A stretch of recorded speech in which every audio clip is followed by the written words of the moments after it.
Hhayi-ke siyaqala manje. Anginibingelele bazalwane egameni leNkosi uJesu.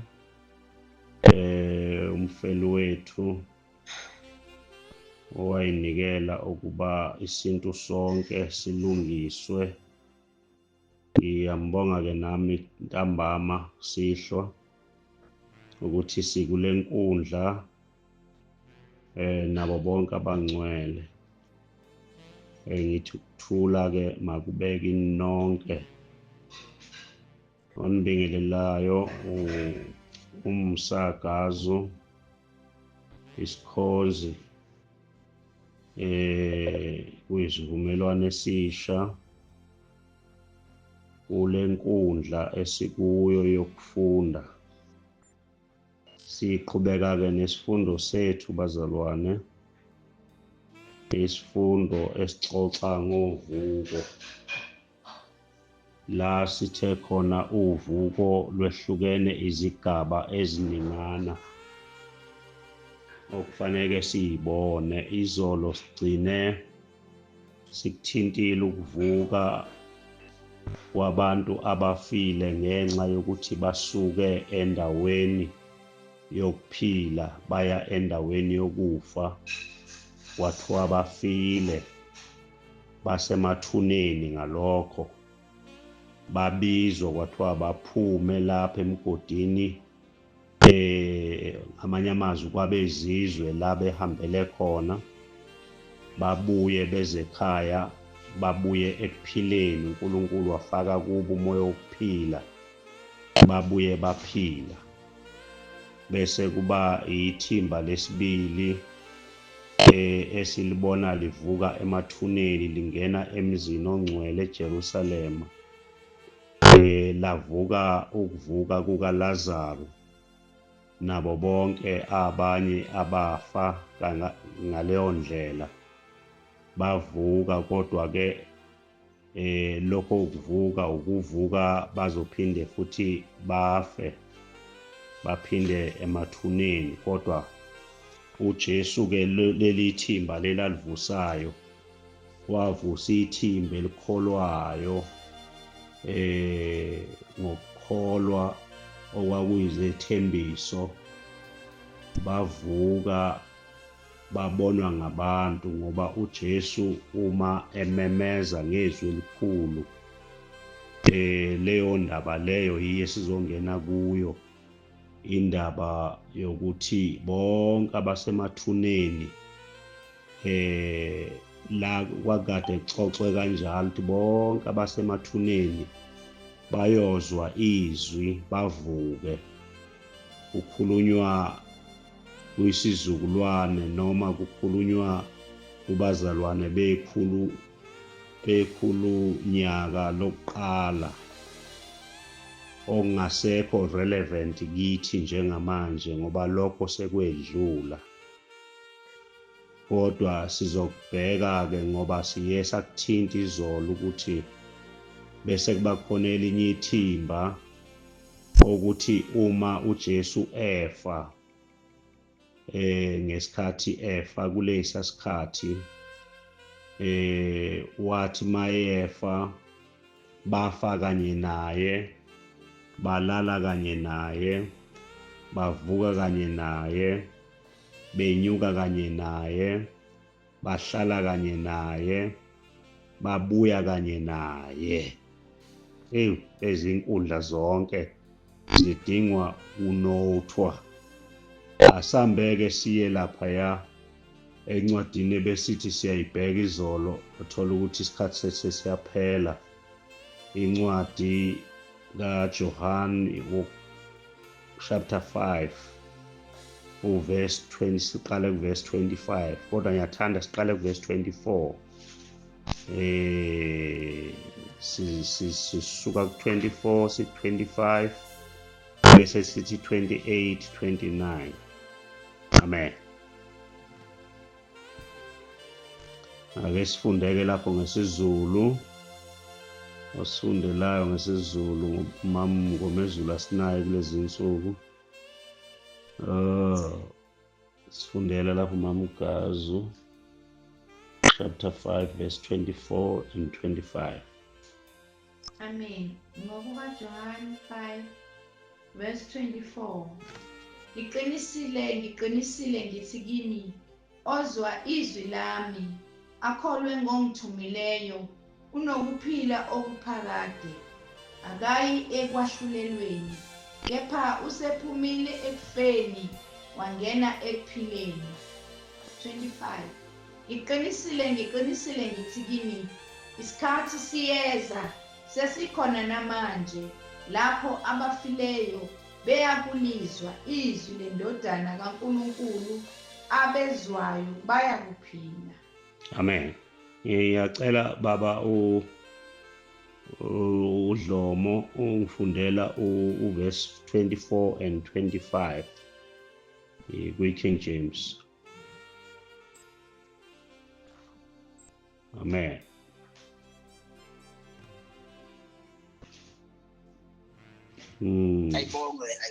Amen. Amen. Okay.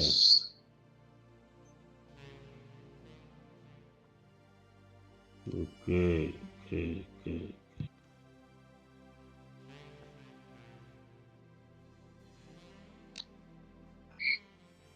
So, John chapter 5, 25. 24 and 25. Okay. Truly, I tell you, whoever hears my word and believes him who sent me has eternal life and will not come under judgment. Indeed, he has crossed over from death to life. 25. Truly, I tell you, the hour is coming and has now come, when the dead will hear the voice of the Son of God, and those who hear will live. Amen. Ngiyayithanda le yokuqala uverse 24 ukuthi ukhuluma kwi-level yabantu abaphilayo, ukuthi bonke abezwayo izwi bakholwe yilo. Abantu laba bonke abazalwane bathunywe kulaba bantu ukuthi bashumayele ivangeli elingukuphila.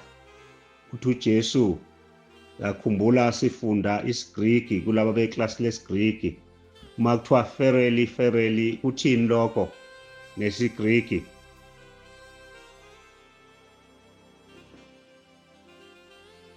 Niyakhohlwa yini? Amen. Yes.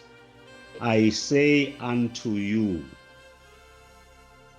he that heareth my word, izwi lika Jesu lingukuphila, izwi lika Jesu linguye, izwi lika Jesu nguye ulizwi, ozwa yena ufumane ukuphila, ngoba ukuphila kukuye. So laba abantu abezwayo abaphilayo, when they hear the word lakhe and believe on him, that's sent ukusho Jesu, that sent me hath everlasting life. Ngamanye amazwi, lo omthumile umnikeza ukuphila okuphakade, and shall not come into condemnation or damnation, but is passed from death unto life. Wedlulile ekufeni noma udlulile ekulahlweni, akasayi ekulahlweni.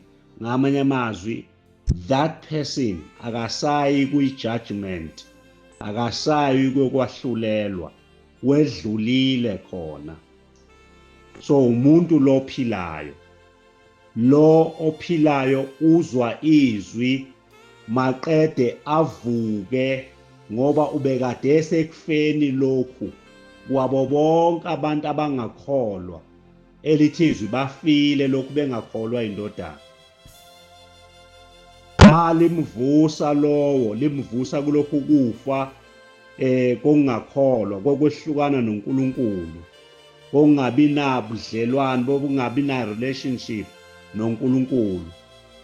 Lo muntu lowo uyedlula ekufeni, lokhu abekade ekukho uyaphuma kukho afumana ukuphila okuphakade. Umuntu lo ophilayo. Bese siya kumuntu ofile osemathuneni. Uthi nakhona, amen, amen, I say unto you, the hour is coming, and now is. Uthi isikhathi siyeza, sesifikile manje. Usho kulesiya sikhathi okungasisona kithi isikhathi okukhulunywa ngaso, isikhathi uJesu ayekhuluma ngaso nabafundi bakhe. When the dead shall hear the voice of the Son of God, and they that hear shall live. Nala kunayo that connotation yokuthi bafile, they are dead, basekufeni kwabo. So lokhu kufa komuntu ofe ngalesi yasikhathi onga-apply kithi. Ngiyacela lo ongamutile amute please. Khona bafikayo abangamutile sebemutile ke manje. Good. Niyalalela nina. Okay. Kulesi yasikhathi uJesu uma ekhuluma nabo wayekuhlukanisa. Cishe siyakhumbula noPaul ukuthi uke waficwa isikhathi la ebuzwa khona abazalwane ayibashumayela uthi pho kuyokwenzakalani ngalaba asebelele inkosi ingakabuyi, kuyokwenzakalani ngalaba asebefile inkosi ingakabuyi. Now-ke nakhu la uJesu uyayiphendula la kuverse 25 ukuthi nalabo sibabona ukuthi nalaba bayafana nalaba ya baka chapter 27, ngoba ngesikhathi uJesu ememeza esesiphambanweni kuverse 50 umemeza ngezwi elikhulu maqede kwaqhekezeka amadwala avuleka amathuna. Then uma uJesu esevukile bayavuka bayaphuma nabo emathuneni babonakala eJerusalem.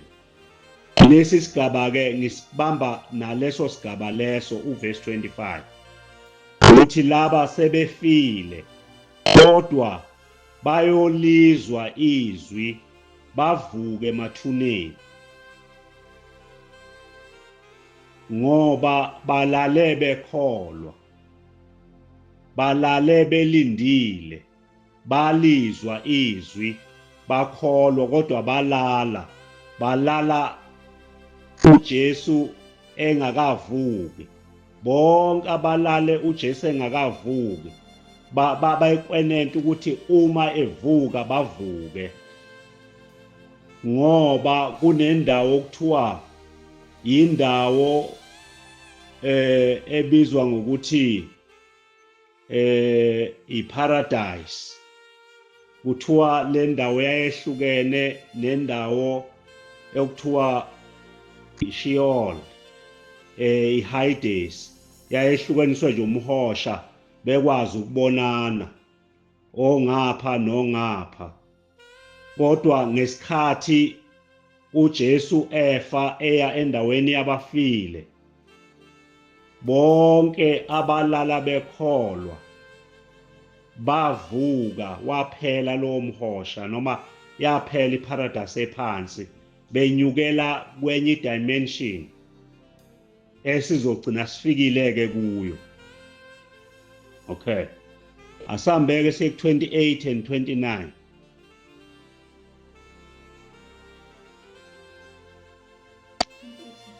Verse 28 and 29.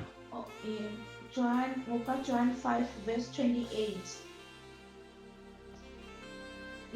Ningamangali ngalokho ngokuba isikhathi siyeza lapho bonke abasemathuneni bayakulizwa izwi layo. 29. Abenze ukulunga baphumele ekuvukeni kokuphila, abenze okubi ekuvukeni kokulahlwa.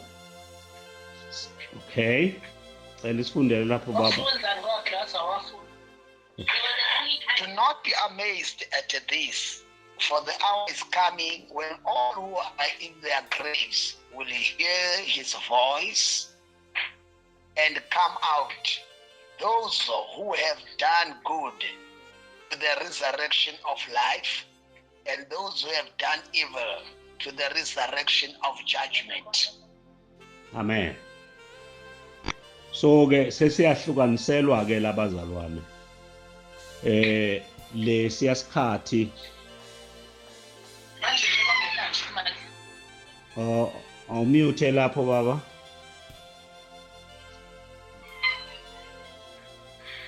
Yebo kancane. Okay. Okay.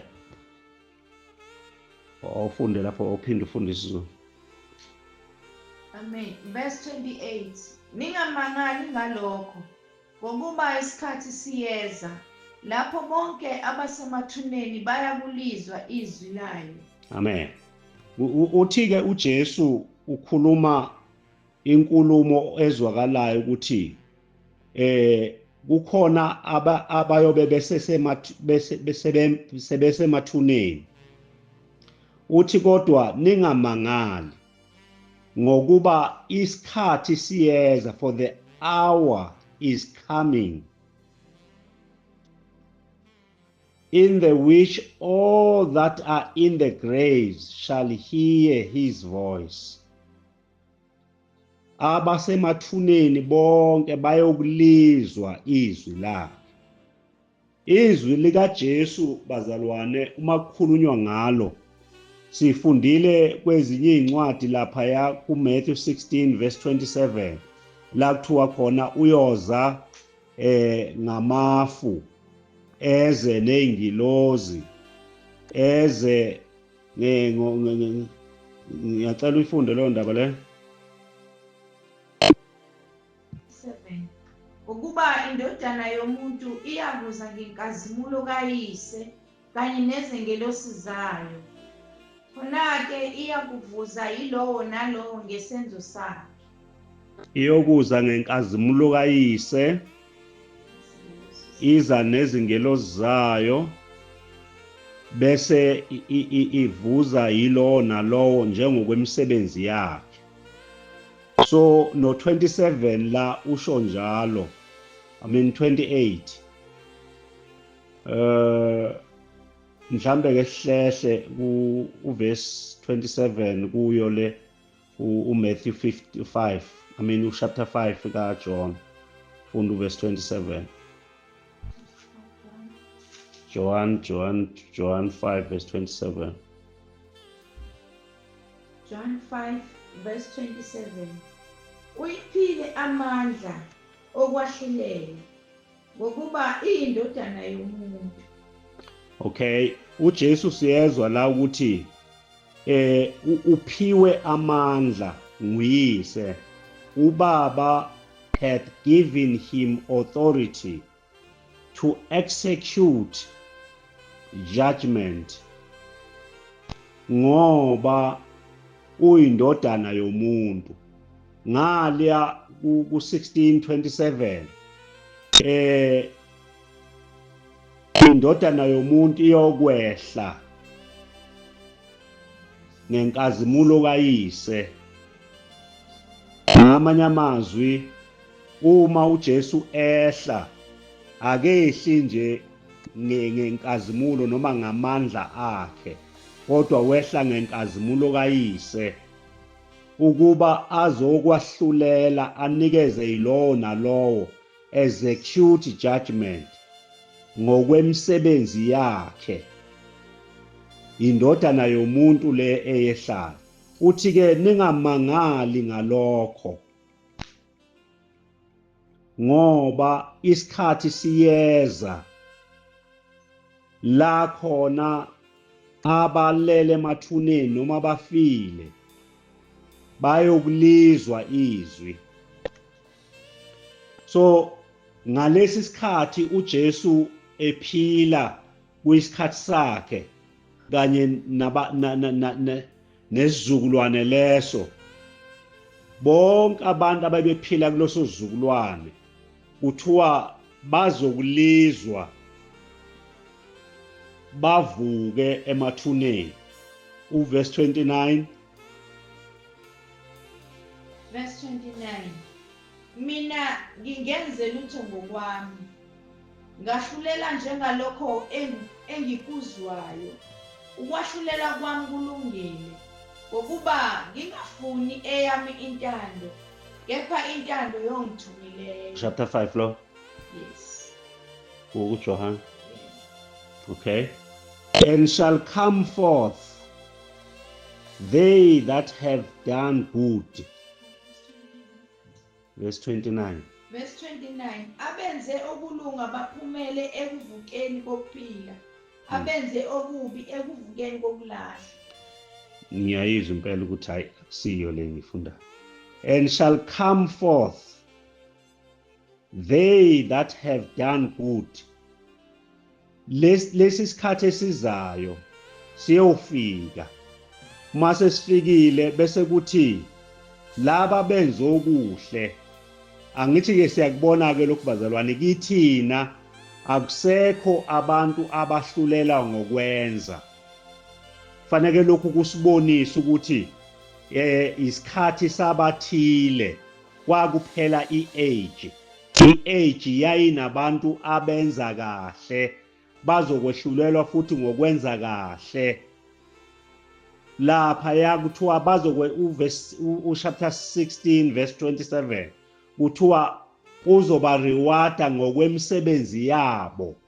Kithina kulesi sikhathi asiyukwahlulelwa, asisaye kwahlulelweni, sesahlulelwe lokhu sikholwa indodana. Thina sesingenile, sesiku-everlasting. Uma ufunda uverse 24, obuyele ku-24 kuyo lo chapter 5. Verse 24.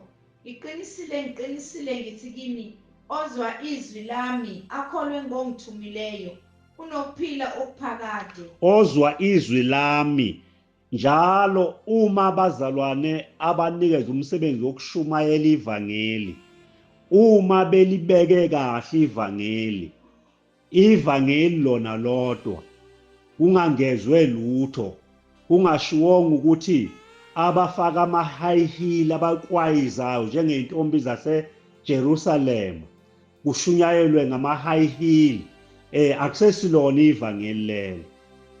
Sekungokunye ukwengeza kwabashumayeli, kodwa ivangeli zindaba ezimnandi zokuthi kunomuntu owafa endaweni yabo bonke abantu ukuba aqede lokho kufa ngokulalela ivangeli, indaba ezimnandi, akholwe yizo bese eyasindiswa ekufeni bekade kukho. Manje ke uma lithi ke leli, ngiqinisile ngithi kini, ozwa izwi lami akholwe yilo noma ongithumile unokuphila okuphakade everlasting life, the life that does not have an end, and shall not come into condemnation or into judgment or into damnation, but is passed from death unto life. Lokhu kufa isithetho kwesikhulume ngakho umthetho, isono, ukufa, ukuthi kuthiwa wedlulile ekufeni wangena ekuphileni. Lokhu kuphila is an everlasting life, is a timeless life, is the life without time. Now ke uma ke sibuka indaba yethu ukuthi ayinayo imisebenzi, ayikho imisebenzi emihle okuyobheka ukuthi wenze kahle yini, wenze kahle yini la, kodwa thina okwethu sesenzelwe nje yonke into, ila kungena khona umusa. Ngelinye ilanga siyoke singene nje kuwo si-unpack yonke into yakhona, sisasondela nje, sisagudla amaqele, sisongena kuwo, siphenye izinto eziphakathi emseni. Amen. So ke uthi kuJesu ke kuyoba khona isikhathi esiyofika,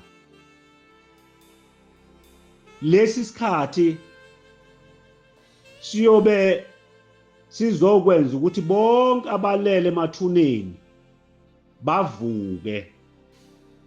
Ikhulu lokuqala noma i-first century, ibandla le-first century leli, unto the resurrection of life, and they that have done evil unto the resurrection of damnation. Bonke ke bayavuka within that period. Bayavuka, abanye baye kwehlulelweni kwaphakade, abanye baye ekuphileni kwaphakade.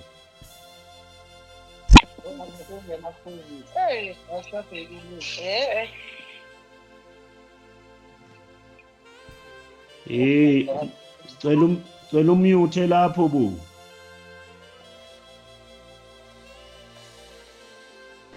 Okay. Ayike sesiyedlula ke la. Ngicabanga ukuthi sesixoxe kahle le ndaba yethu yokufa nokuvuka ekufeni. Kulabazalwane besizukulwane sika Jesu. Bona bayabhekana nokwahlulelwa. Bonke bayabhekana nokwahlulelwa.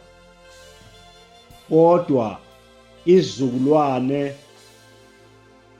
esingangena emthethweni esiyithi, ngoba siyabheka lapha ya kuPeter, uPeter, yes, kodwa ke kuyizenzo 10 la uPeter khona eqala engenisa kwabezizwe ukuthi nabezizwe baba khona esakhiweni esisha, la khona sekwakhiwa indlu yokomoya, yakhiwa kusekhona izisekelo ze old covenant zingakedluli, kodwa kwaphinda kwakhiwa indlu, ngamanye amazwi zihamba lezinto parallel. Kuyindlu yomthetho ngapha, kuyindlu kamoya ngapha. Kulendlu kamoya kuthiwa kuchapter 15 izenzo, abazalwane bathi mabeya eJerusalema beyobheka ukuthi senze njani ngabezizwe, bona bayangena nemthethweni, kwathiwa cha ningabafaki ejokeni lehlulo babamkhulu, abangangeniswa abezizwe mabe bemukela ivangeli babengangeni endlini kaMose. Laba babethi belamukela ivangeli, kodwa bethi sibubulela ukuthi manje ngasingena kulendlu. Ngiyacela sikubambe kanjalo lokho ukuthi lezi zindlu zayihamba parallel. kwakukhona indlu eyayakhiwa, indlu kamoya, kodwa eyayisaphila kwi-generation noma kwi-transition kufanele kuthi makuphela le email kwangazi ukuqalwa kuthiwa kuqalweke manje kusetshezelwe indlu entsha. Le ndlu entsha yaqala nje ngesikhathi uJesu esesiphambanweni, yaqala lapho leyo ndlu leyo. Kodwa kunakiwe ukuthi hayi bazalwane ningaphebezi umthetho nithi awusasebenzi. Kunakiwe lokho ukuthi cha, uhamba ku-parallel. Abafundi siyababona basaya ethempelini njalo ekuseni. Asihambeke bazalwane, asiyeke ngithi incwadi ka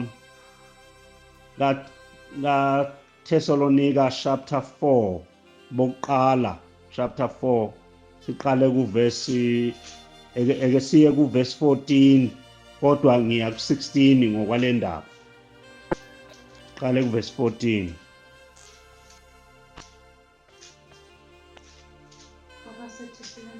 Thessalonica, yes, chapter 4. Verse 14. Ngokuba uma sikholwa ukuthi uJesu wafa wavuka, ngokunjalo-ke uNkulunkulu uyakubaletha nabaleleyo uJesu kanye naye. Yeah, verse 1 lo. Verse 14 qhubeka uze ufike ku-16. Verse 15.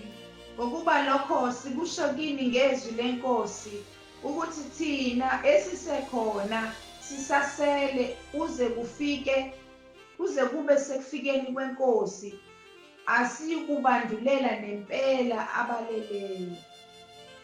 Ngokuba inkosi uqobo iyakwehla ezulwini ngezwi lenhlokomo, ngephimbo lengelosi enkulu, nangecilongo likaNkulunkulu, nabafileyo kuKristu bayakuvuka kuqala. Amen. Ingathi-ke le ndaba yethu-ke manje ifika la khona ifuna ukuthi siyinamlule kahle ngoba isiyaqala manje sekudibana izinto yonke lento ade siyixoxa isifuna ukuzodibana kule ncwadi le ekhulunywa uPaul. Ngiyacela uphinde ufunde abaseKorinte bokuqala chapter 15 verse 52. Sale sithi masi break down sihambe nje nayo yonke iphelele. AbaseKorinte bokuqala chapter 15 verse 52. Ngesikhashanyana ngokuphazima kweso ngecilongo lokugcina, ngokuba icilongo liyakukhala, abafileyo bavuswe bengenakubola, thina siguquli. Yes. Lezi incwadi zibhalwe umuntu oyedwa. Lesifundayo nayo ibhalwe uPaul but eyibhalela ibandla laseKorinte. Lena ibhalwe uPaul ebaseThessalonika. Ibhalwe uPaul eyibhalela ibandla laseThessalonika. So ngifisa ukuthi siveze izinto ezivela khona ukuthi kuleyo qala uvela ukuthi baseKorinte bokuqala chapter 15:52 uvela ukuthi at the last trumpet the dead shall be raised incorruptible, abafileyo bayovuka ngecilongo lokugcina. Lokhu ukuthi icilongo lokugcina kunenkulumo eningi embedded kuyo eqhamuka kwisiHebheru oyom teruah eqhamuka lapho ngenxa yokuthi yayikhumbula imikhosi esike sakhuluma ngayo lapha kuLevi 23 verse 1 up to 44. Lo mkhosi wamacilongo sesiyangena kuwo umkhosi number 5 sesizosalelwa imikhosi ewu2 siqede yonke indaba yokubuya kukaJesu. Uyabona ukuthi sisasalelwe ukhalo lena ngeke siyiqede namhlanje utrumpet kodwa siyayiqala namhlanje ukuthi the trumpet that raises the dead. Ngamanye amazwi leli cilongo linani leli cilongo ngeke silithole ukuthi linani yini cilongo lini leli cilongo lakhiwe indodana kaNkulunkulu.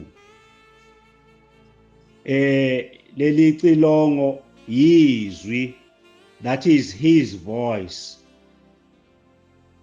Le voice lena idalani uma izwakala? Idala ukuthi abalele bavuke ekufeni kwabo bese befumana ukuphila. Uma bevuka bavukele ekuphileni okuphakade ngoba balala beku embraceile ukuphila, kodwa ngenxa yokuthi uJesu uma engakayiqedi imikhosi ewu7 phela uJesu ithi indaba yakhe ithi uJesu uzosebenza umsebenzi kaYise. Umsebenzi kaYise fanele awenze wonke uqede ngaphambi kokuba kube khona umuntu ongenayo endaweni okuthiwa is an everlasting life. Ungena kuyo, ungena emzini omusha iJerusalem, the Zion, the city of God. Akungeni muntu, bonke balinde ukuthi uJesu azawuqede lemsebenzi ewu3. Siyakhumbula ukuthi wayenza esela emhlabeni, kwasekuthi lo wokwehla kukaMoya Ingcwele ngosuku lwePentecost wawenza esehlele esihlalweni, reigning.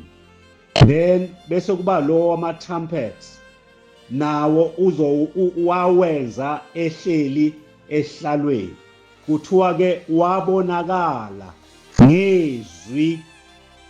Izwi lakhe kungathithi yizwi lecilongo, kodwa lelizwi leli iauthority ephethe ukuphila uma imemenza, njengoba sizwa lapha ya kuthiwa he shouted aloud with a loud voice esesiphambanweni, amathuna aqhekezeka. That was the authority eyehliselwa kubo bonke abafile ukuba ukufa kubadedele namathuna avuleke.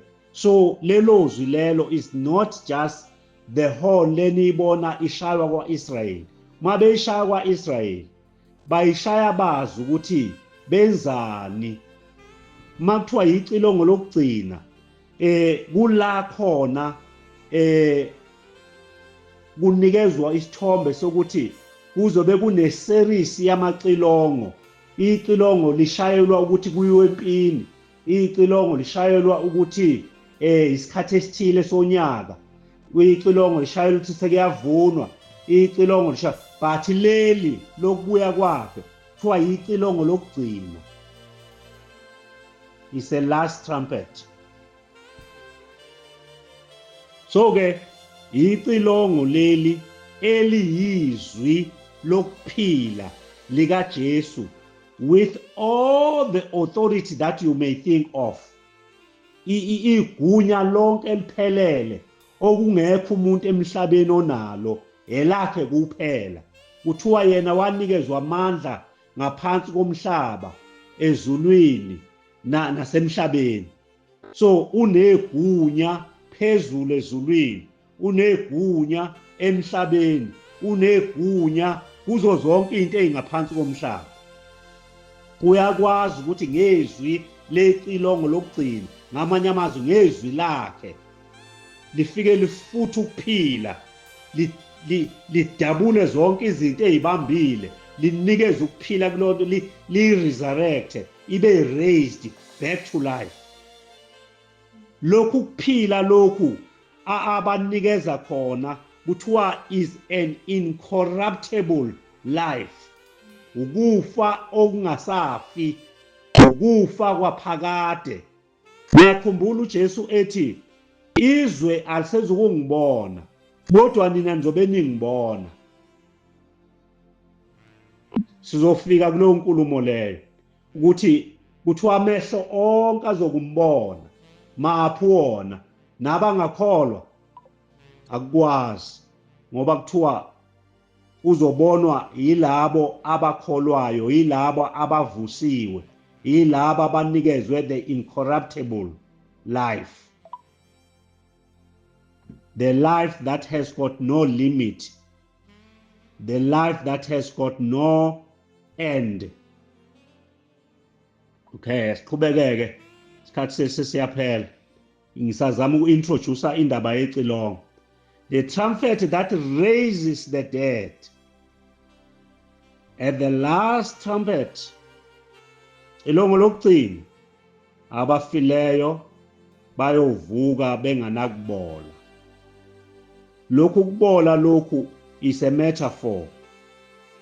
Akukhulunywa kungathi wena kukhulunywa ngemizimba eyobe ivuka emathuneni, ivuka imihle kungazi ukuthi bazalwa manje inganakubola. Kukhulunywa is a metaphor yokuphila okunganasikhathi, the timeless life, the everlasting life, the eternity life, the new people abaqhamuka kwi-new creation, abantu abanganabo ubuzwe, abangasiwona amaJuda, abangasiwona ama-Gentiles, the new species, the species from above, the people from above, the people in Christ, abanokuphila okukodwa bonke. Akukho ndoda la, akukho mfazi la, akukho ngane la, akukho ini, bonke bayalingana. Mawubheka lo ungathi ubone loya, mawubheka lo ungathi bayinto eyodwa bonke, banokuthula okumangalisayo, the unbreakable peace. Yilabo ke abafike bathola lokhu kuphila, the incorruptible life. Bese ethi Thessalonians 4 verse 16, the Lord himself, inkosi uqobo, iyokwehla, shall descend with a shout, with a voice of the archangel, and with the trump of God. Lezi zinto ezikhulunywa la ngiyafisa ukuthi ngithinte kancane kuzo, but on Thursday sizoyibreaka zonke, siyibreake into pieces ukuze siyibone ukuthi ziphetheni, ngoba kukhona izinto ezinkulu ezifihlela esingayikhuluma kuphele iviki, sikhuluma nje ngaleli verse lodwa. Sengixoxile ke bazalwane ukuthi i-trumpet, the shout, the command, crying, the voice, ukhala kwaleli xilongo likhalayo asiliqali la, siyalikhumbula entabeni eSinayi, ukuthi babetsheni ukuthi manizwa umsindo wecilongo anokwazi ukuthi lokho kuthini. Siyakhumbula futhi nasendlini ethempelini ukuthi nakhona kuthiwa kwakunamafu asithe uNkulunkulu endaweni engcwele, ukuthi uma engena umpristi omkhulu kanye ngonyaka angakwazi ukumbona uNkulunkulu, ngoba ifu njalo kukhulunywa ngepresence kaNkulunkulu, ukuthi uNkulunkulu ukhona la. So uJesu makuthiwa uyokwehla ngamafu, akukhulunywa ngalamafu la siwabonayo laya, kodwa kukhulunywa ngepresence of God, that Shekinah glory, iglory okufanele ukuthi mawungena kuleyo ndawo leyo ungaboni ukuthi khona bani la kube mnyama. Ileyo ke into eyisign yokuthi uJesu nangu seyifikile, uNkulunkulu nangu seyifikile entabeni, intaba yayigqunqa bemnyama. That is the presence of God. Ngiyacela ukuthi sime labazalwane siyoqhubeka ngolesine, siqhubeka from ku-Thessalonians, sehle njalo sigobhola, but we will be coming to unpack a lot of things that are packed in this verse and the surrounding verses from above and from below, pre-text, text and post-text. Konke lokho fanele sibuke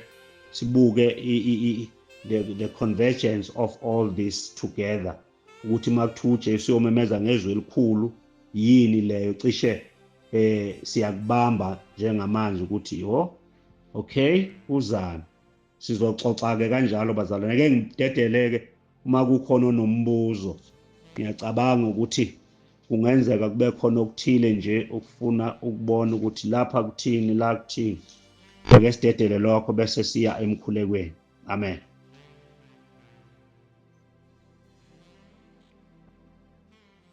Okay. Amen, amen, Kokopin. Amen. Mina baba bengicela ukubuza ukuthi since uthi akusena baba, akusena mama, akusena ngane, sonke sesiyinto eyi-one. So but even if kuyini angeke sazazi ukuthi bengiyimi, mhlawumbe ngishoti nginey'nwele ezincane. Yeah. And then umntwanami ngiyambona, but umntwanami ngizobe ngumbona ngithi no, nawa abantwana bami nezizukulu zami. Even if akusena gender lapho, I don't know whether msisaya mhlawumbe mina sengiphambili kakhulu baba. Ukahle ngoba la ubuza khona ilapho khona njengamanje. Kodwa ukuthi sisazokuvula nje sukuthi uzubona ukuthi hawu kanti sengikhona la lokhu ngithi ngiyakhona. Uzokubona lokhu through yabona makuthiwa kusuke ekholweni kuyisa ekholweni. Ngikhotha kahle, from faith to faith. Lokhu akusiyona into okwazi ukuyibona ngamehlo enyama. Uma kukhulunywa nge-incorruptible people, ukhulunywa ngabantu abantu bakamoya. Uyakhumbula enye indaba bethi lo mfazi owagcina eba unkosikazi wamadoda awu7 uyoba ngokabani ngale. Kwathiwa ngale akukho ukuganana. Yonke leyo nto leyo emndeni iphela la. Ngale sizidalwa zikamoya sonke. Uma ubulinde ukuthi uyobona ubaba wasekhaya ngale, hayi phephisa. Uyaphendula mama?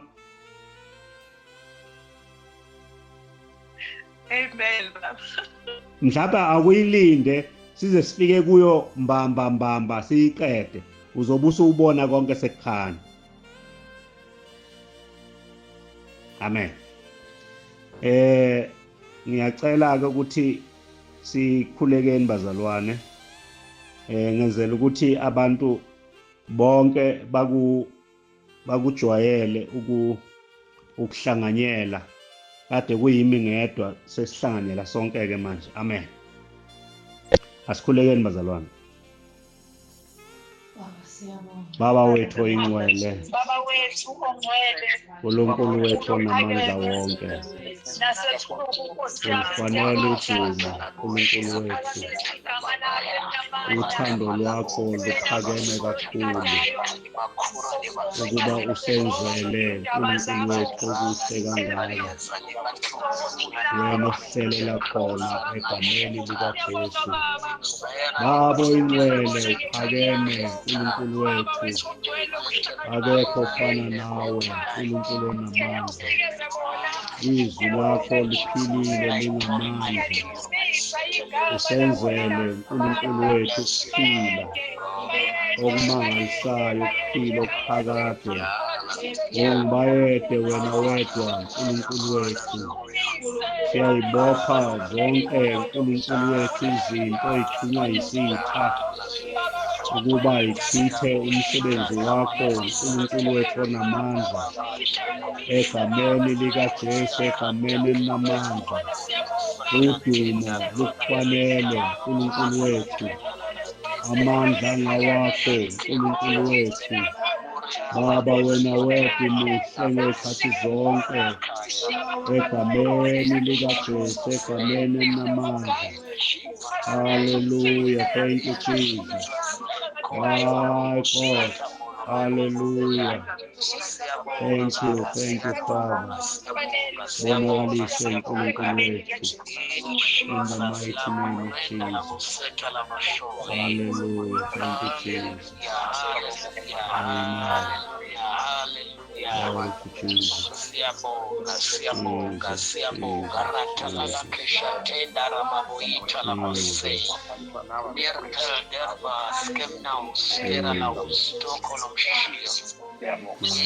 Jesus' mighty name. Father, we thank you. Father, we thank you. Blessed be the name of the Lord Jesus. Amen. Amen. Amen. Amen. Hallelujah. Hallelujah. Thank you, Jesus. Amen. Glory to Jesus. Glory. Amen. Amen.